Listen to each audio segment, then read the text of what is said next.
Kyiv is coming under new attack. These are new images into us of the aftermath of that attack. Ukrainian officials say Russian forces targeted Kyiv with a wave of self-destructing drones. And you can see the damage there to a home. And you can make out the wreckage of a drone there, too. Now, so far, there are no reports of anyone being killed or wounded in the attacks. Abby Kugathasan in London, watching the developments out of Ukraine today. That drone strike this morning, Abby, is really the latest test of Kyiv's air defenses. Tell us more about what happened.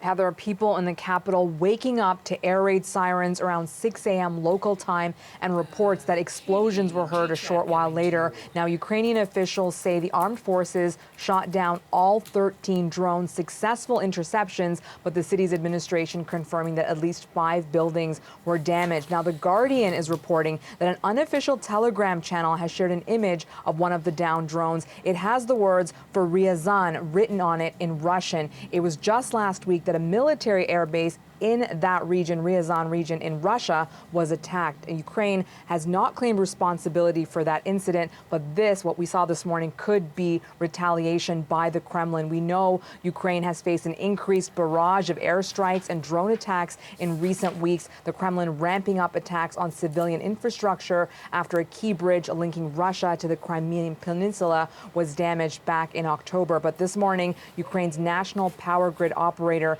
confirming that these attacks a few hours ago have not caused damage to the energy facilities. Heather. Abby, Ukraine could soon be getting more help to protect its cities from airstrikes like those you're just talking about there. What are we hearing out of Washington now?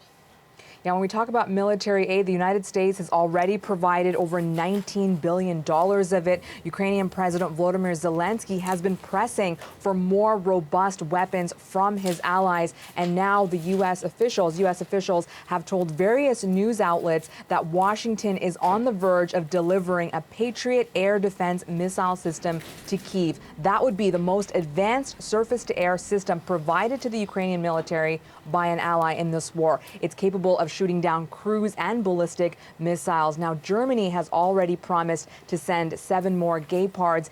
These have been vital for the Ukrainian military in intercepting drones like the ones used by Russia this morning. And in terms of the latest humanitarian aid coming now out of a Paris conference, the French foreign minister announced on Tuesday that 40 countries and 30 institutions have raised over 1 billion euros for Ukraine. The funds will be used to purchase items including generators and power transformers. President Zelensky has said generators are now becoming just as important as weapons to Ukrainians amid blackouts this winter. But he also said his country needs another 1.5 billion euros to fix long-term energy grid damage caused by consistent Russian shelling.